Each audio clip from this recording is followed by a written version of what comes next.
Mattia Binotto praises Gabriel Bortoleto and comments, "You can see the speed is there." Formula One arrives in Barcelona and all the teams are expected to have updates. And everyone is also keeping an eye on the new technical directive regarding flexible wings. This week saw intense debate about possible changes to the Monaco circuit in yet another effort to save the Grand Prix in the Principality, which may not be salvageable. Flavio Briatore insists Alpine can win races in 2026 and fight for the championship in 2027.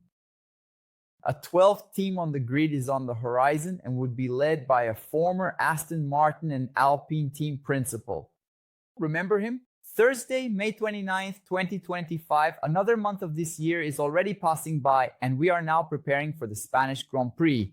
Sit down so we can talk about the news. Let's go.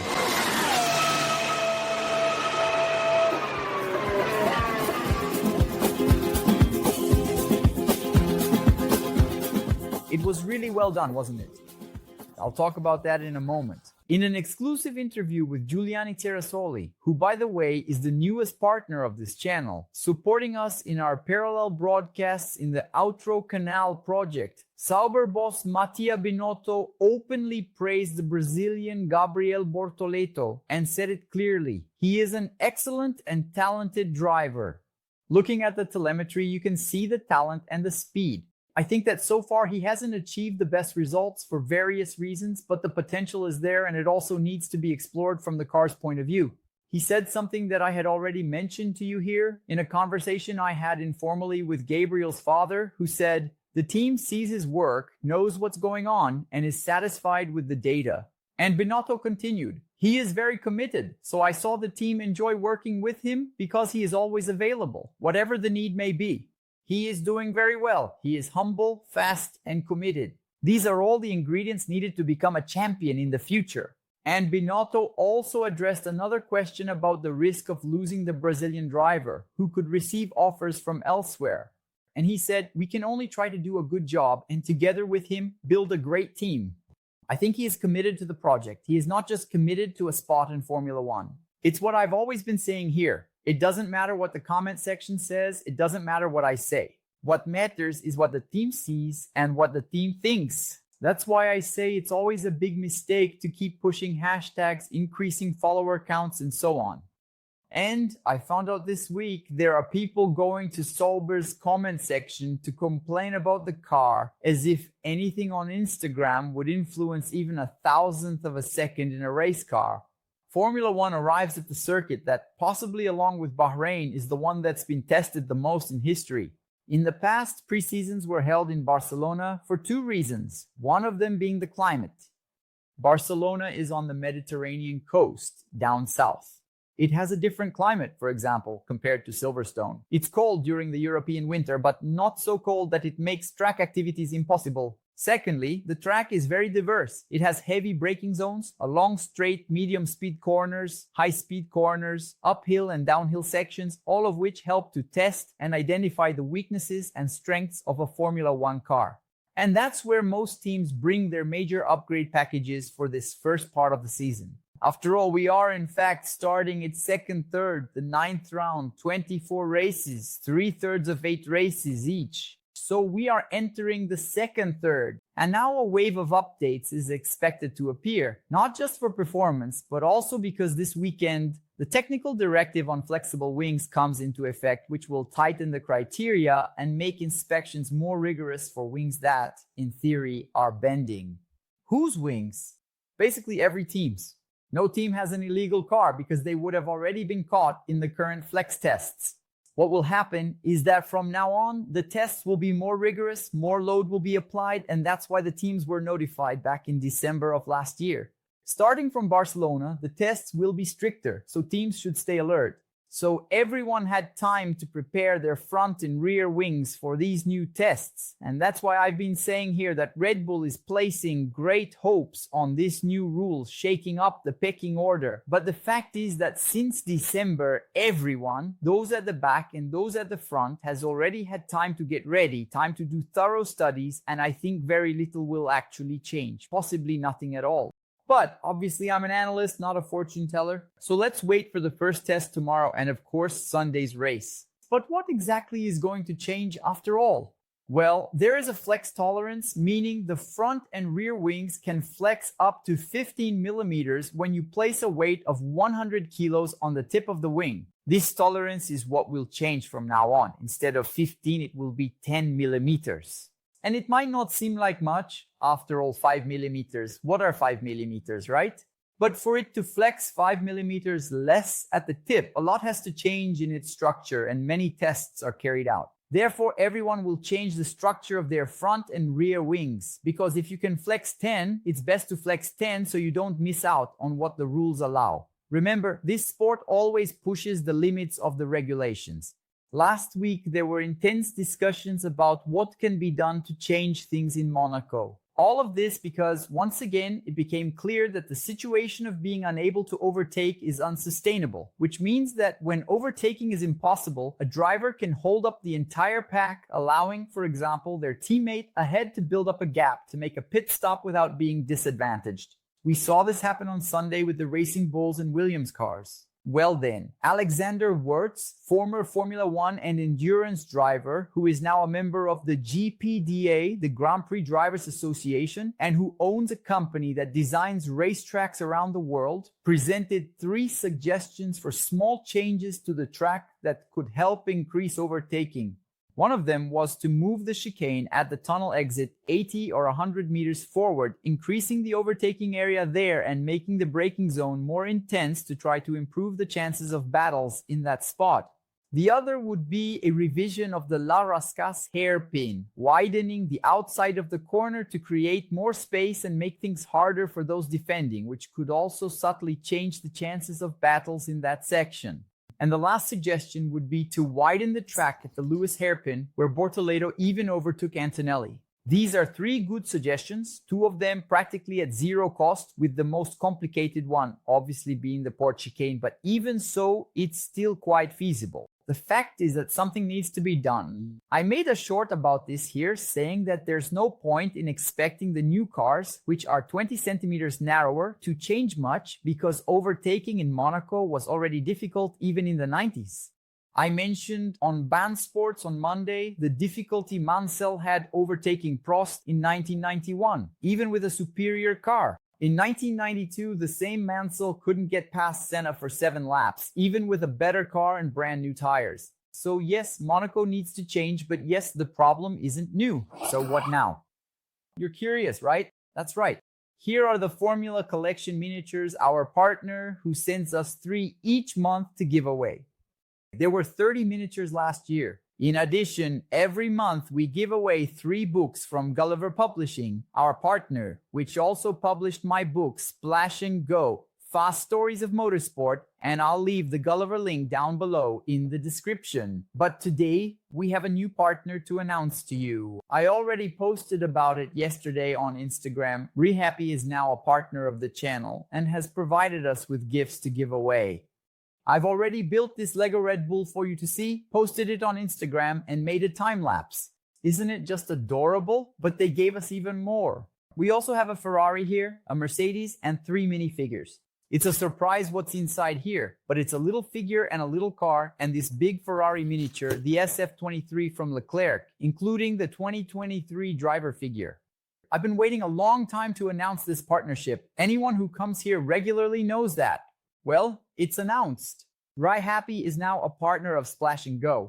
That's so cool, isn't it? I always mention this to you guys. You know that every time I sit down to talk with a company, my goal is to get giveaways to raffle off to our subscribers, to give back for all the support you give us. If you're not a member or subscriber of the channel yet, there's still time. You have until the Sunday live stream to enter for a chance to win all of this. There are already more than 700 and that number just keeps going up. Besides the giveaways, you also get the benefit of watching videos in Premiere. You have priority for responses during live streams. And every time something new comes up here, I raffle it off to you. It's our way of giving back for the support we receive, and you deserve it because you are the biggest and best Formula 1 audience in Brazil. 3,300,000 views in the last 30 days, and it's like this every month. So come join us, be part of this community, and starting with the Paddock Pass plan, you can even join our WhatsApp group. With me, with Houston, and with the 200 or so crazy folks who are part of the discussion there every day. We talk about Formula One, share memes, news, discussions about electric cars, hybrid cars, and so on, as well as games. I always share what I'm up to, send behind-the-scenes content, and now I'm also making sure to record exclusive content every week. I tell you where I'm going, whether I'm heading to band sports, recording, or going to the racetrack. I took a driving course, and my onboard footage from the class is already there. And besides that, of course, you support this initiative since my work is full-time and fully dedicated. Come and be a part of this community. There's a giveaway on Sunday, so there's still time for you to become a member, join the live stream, and shout in the chat, "I want it," and then Houston will filter you in to participate in the drawing. There are 1, 2, 3, 4, 5, 6, 7, 8, 9 prizes, and then I'll also raffle off the Red Bull for you, which is already assembled. But anyway, I'll pass it on to you, of course. Isn't it cute? Amazing. And the driver comes out. Want to see?